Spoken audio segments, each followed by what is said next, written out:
morning, good morning. If you don't know who I am, my name is Nikki. I am running for President of the United States for 2024. I'm currently an independent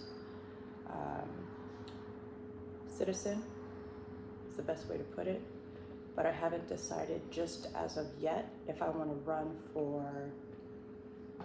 the Republican Party or for the Democratic Party or stay independent.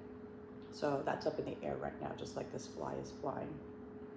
So anyways, I just want to get that off my chest real quick, that I'm hoping that you'll vote for me, but I'm probably going to piss a lot of people off on the way. So whether I win or lose, I truly don't give two shits or a flying fuck. Do you understand what I'm saying? So I'm gonna make points as if I was going to be the next president over the next 2 years. I'm going to travel around the United States of America and the world over the next 2 years. And I'm going to rally people as if I'm going to be the next president. Because I'm going to make some points that I think are important for us as United States citizens and global citizens to really get embedded in our brain. I want to start with the rule of 33. That's where I want to go first. I'm going to make this really short. So let's hit some serious points. When you think of ascended master, the number is 33. Below that is 22. Okay, so below that is 11. Now, if we think of the 11% rule, the 22% rule, and the 33% rule, let's not even get to 44, 55, okay? With the 11% rule, basically there's 11% of people in the world that it doesn't matter what you try to tell them, they will not change their ways. It just won't happen, okay? Then there's also 11% of people in the world that they will always say yes. So you got people that in the world, they're always gonna say no. It doesn't matter. And then you got people that are always gonna say yes. It doesn't matter. Those are what we call extreme people, okay? Then that rolls into the rule of 22. So basically, if you take those two groups of people, sandwich them together, you get 22% of the population that no matter what happens, they're gonna be stuck in their ways, okay? Stuck in their ways. So that leaves 80% of people that can be swayed. So if you think about polls and things like that, there's 80% of us that, depending on the information that we're fed, we will respond and react in a way that will lean us towards a yes or towards a no. That's the 22% rule. Now, because the 22% rule is dependent on the 11% rule, then we need to understand when it comes to small business, community, church, anything that has more than one person. So if you've got two or more gathered, the rule of 22% is that 22% of people in a group will do 80% of the work, okay? Now, how does that make sense when you got 11% of people that are always gonna say yes and 11% of people that are always gonna say no? Well, the reason why those people actually do all the work is because they feed the other 80% the information that's necessary in order to keep everything harmonized, planted, centered, and balanced. So think of 10 people and then pick out the top two where, let's say if you have a birthday party and you invite 10 people to your home, there's gonna be 2 out of those 10 that are gonna help you get ready for the party. They're going to help you clean up after the party. They're going to help you host. They're going to be entertaining people. They're going to be communicating with people. They're the 20% that do 80% of the work. Then you're going to have the 80% that are there. Let's say the other 8 people that depending on what you and those two other people do are going to be swayed by the events of that birthday party. Okay? Now, some of those 80% will also help clean, will also help entertain, will also help prep, but they have to be prompted and asked. That's society in a nutshell.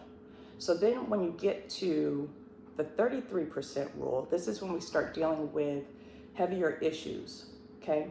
So Ascended Master 33% rule is also tied to biblical text with the number of man, which is 666. So when you take science and you slap that on top of the Bible, 0.666 is the rule of 2/3, okay? So basically, out of 2/3, 33% of people will become educated to some form or fashion, will be successful in some form or fashion, and then will live to see old age. But if you look at statistics, 67% of people, so basically 2 out of every 3 people will die of unnatural causes before old age and have had preventable diseases. They also die of suicide, murder. So that's basically the rule of man. If you think about eternal life and you think about longevity and sustainability, over the span of the earth, as it has been here for long periods of time, eons and seasons, and it's gone through ice ages, it's gone through meteor strikes, it's gone through huge disasters which have taken down huge structures. But if you think about the earth, it still stands. But over the longevity of the earth, approximately 67% of humans don't make it to old age. So if you become an Ascended Master and you can live a long, good, it's going to be a hard life. Life is hard, right? We're born crying and we die, hopefully smiling, I would hope. But basically, if you are able to live a long life where you can learn the lessons necessary to create a conscious thought pattern that sustains you from fearful practices, intimidating practices, thievery, dishonesty, infidelity. Let's not even talk about things like depression, anxiety, and the labels that clinical psychologists put on people.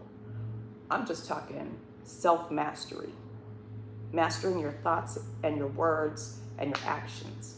So this gesture right here is our ability through martial arts. If you think of Taoism or the Kung Fu way or the way of the Zen, Eastern, I'm talking Eastern mindsets. It's all about when force comes, the ability to stop it and bring peace and block force. So it's the same when it comes to society. People are reactive. That 80% that I talked about, they're reactive. It's like an ebb and flow of a wave in the ocean, okay? So depending on their ability to swim is how they respond to the wave in the ocean. Depending on their level of confidence in their ability to interact with a wave is how far they will go out, how deep they will dive, like Ralph Smart talks about. And fear, when they talk about the pineal gland becoming decalcified and fear, this is our lower brain. This is a reactionary, fight or flight. So in all honesty, fight or flight, neither one of them are proper responses. Peace, harmony, and balance is what the goal is for the pineal gland To open and activate your third eye means that you can see beyond what's happening and slapping you in your face. You know what I'm saying? Like somebody slapping you in your face, when you hear the word say turn the other cheek, I mean, does it really hurt? Or are you dramatizing it? And are you dramatizing it so that you can gain attention, or because you're fearful of what's happening next, instead of being present in the moment and then asking, why are you slapping me in the face? Do you know what I'm saying? So I've been in situations where I have actually been physically attacked by a man, and I had to stop him in the moment and say, why are you doing this? But I'll tell you straight up, he was acting like a little bitch, because no man should put his hands on a woman. Now, thank God I know how to fight, block, you know what I'm saying? Like, I know these things, but I didn't ever have to strike him. I didn't ever have to do anything like call the po-po and, call my daddy up. I didn't have to create all this extra drama. I just had to stop the situation as it was and be like, what the fuck's wrong with you? That's ascension. That's the 33%. I'm still standing. You don't see him sitting next to me right now. So that's one. I've dealt with that with men multiple times. I would count 1, 2, 3, 4, 5, 6, 7, 8. 8 men have put their hands on me in my lifetime in a way where they were actually trying to fight or manhandle me. And every time I came out without a scratch, without a bruise, and the only time I came out injured was my own self-inflicted injury from blocking a punch or, putting my hands up and then something like fucking up my wrist or my pinky or whatever.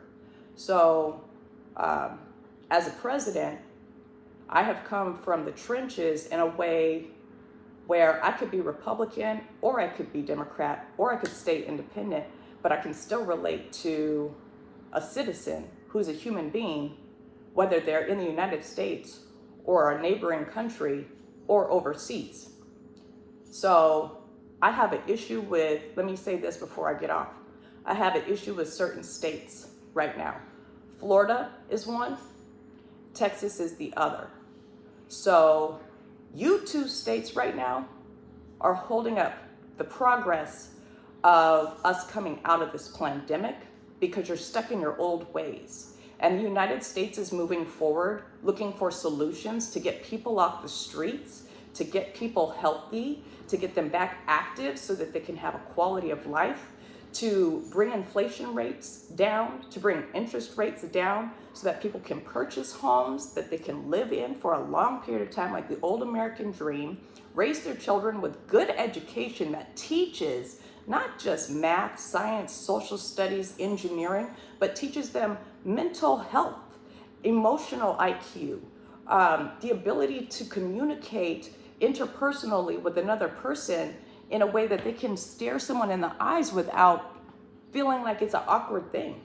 Social distancing took us 10 steps back as a population in the United States, but also in the world. And we have become so dependent on things like this, YouTube or social media or email or text message, that actually shaking a hand and like being friends with someone, which is another biblical principle, which it says a friend will lay down his life for another.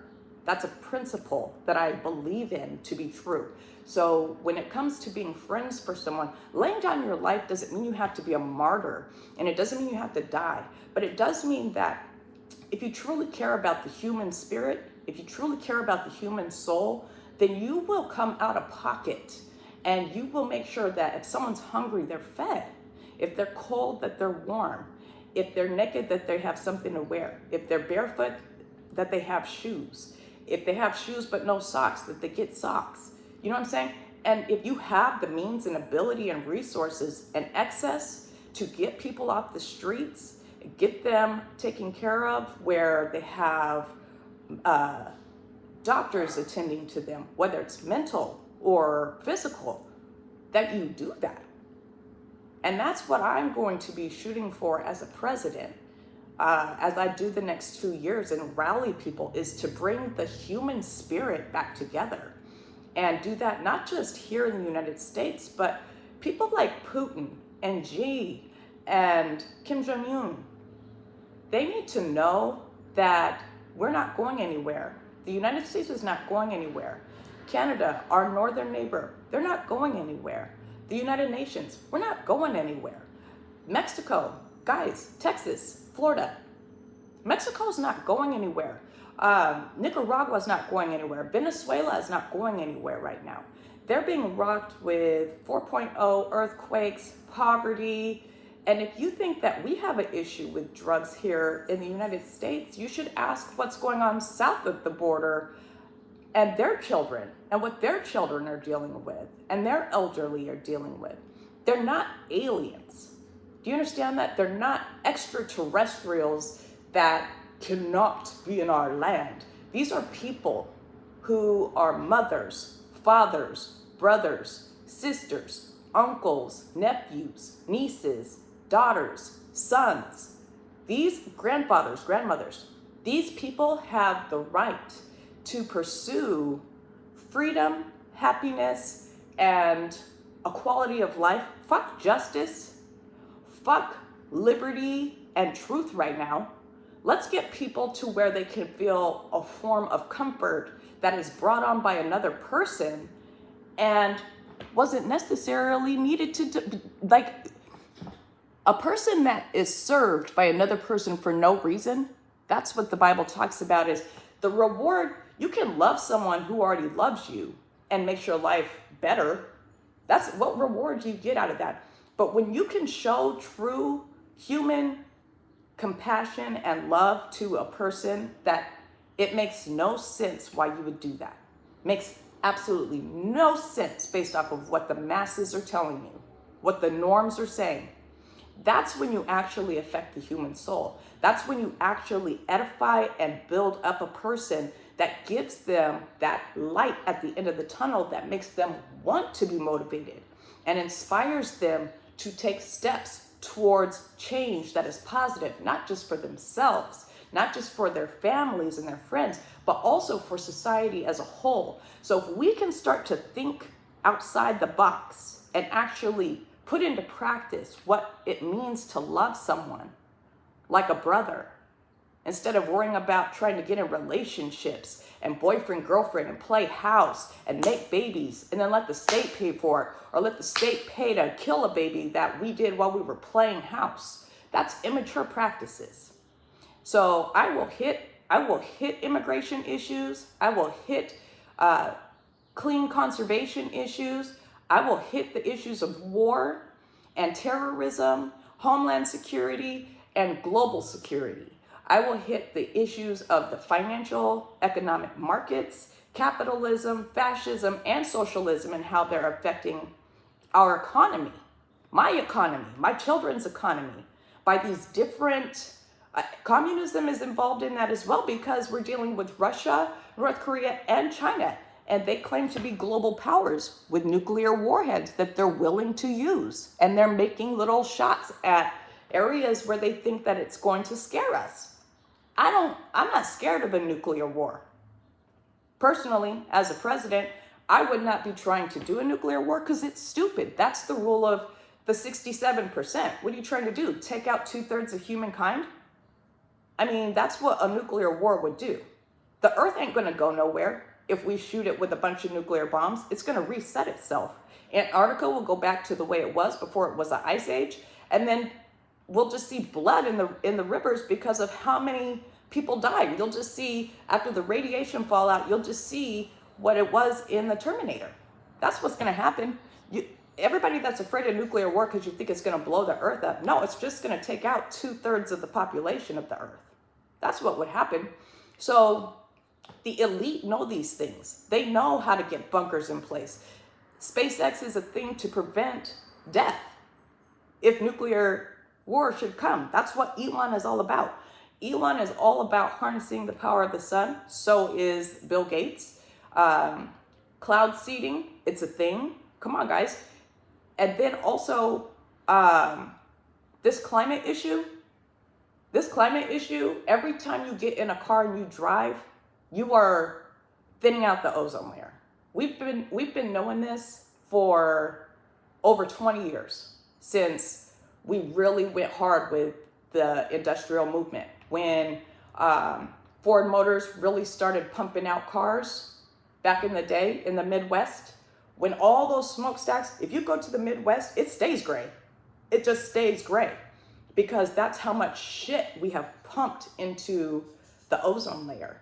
So walking is a good thing for our planet. It's just a good thing for our planet. It's better for your legs. If you keep your legs healthy, you reduce the diseases that can enter your body.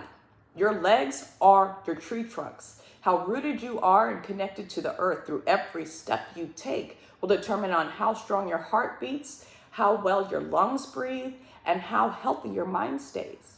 So these are things that I want to touch on. Abortion is an issue. It's just as big of an issue as gang violence and racism that results in people being killed over the color of their skin. So I have an issue with abortion. I am pro-life. There are a lot of people that would love to have children and can't.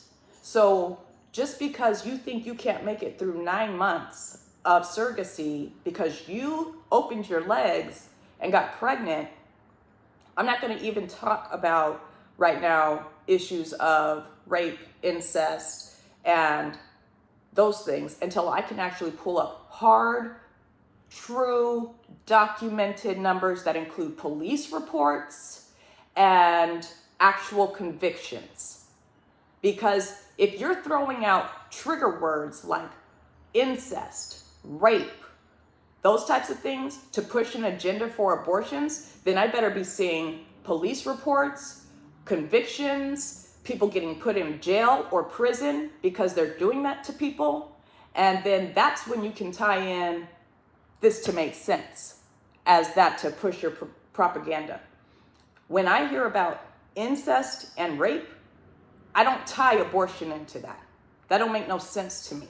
That baby that got conceived out of that action may have a life that could change the whole world, but because we are not strong enough mentally or emotionally to make it through traumatic events, because what we have learned to do as a society is over dramatize everything because of soap operas, reality TV, and everything you see on Instagram. It's cooler to get your lips plump with some filler than it is to talk about abortion. That's a problem. But abortion is a global issue. Very, very few countries actually ban it.